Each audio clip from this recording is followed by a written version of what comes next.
कलाम जनाब लियाकत अली आसिम का है। कोई आसपास नहीं रहा तो ख्याल तेरी तरफ गया।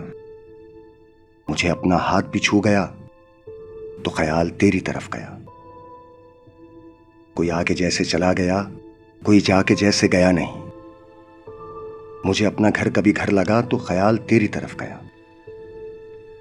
मेरी बेकली थी शगुफ्तगी सो बहार मुझसे लिपट गई। कहा वहम ने कि ये कौन था तो ख्याल तेरी तरफ गया। मुझे कब किसी की उमंग थी, मेरी अपने आप से जंग थी। हुआ जब शिकस्त का सामना तो ख्याल तेरी तरफ गया। किसी हादसे की खबर हुई तो फजा की सांस उखड़ गई। कोई इत्तेफाक से बच गया तो ख्याल तेरी तरफ गया।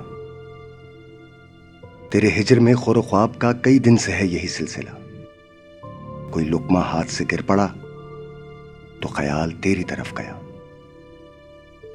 मेरे इख्तियार की शिद्दतें मेरी दस्तरस से निकल गईं।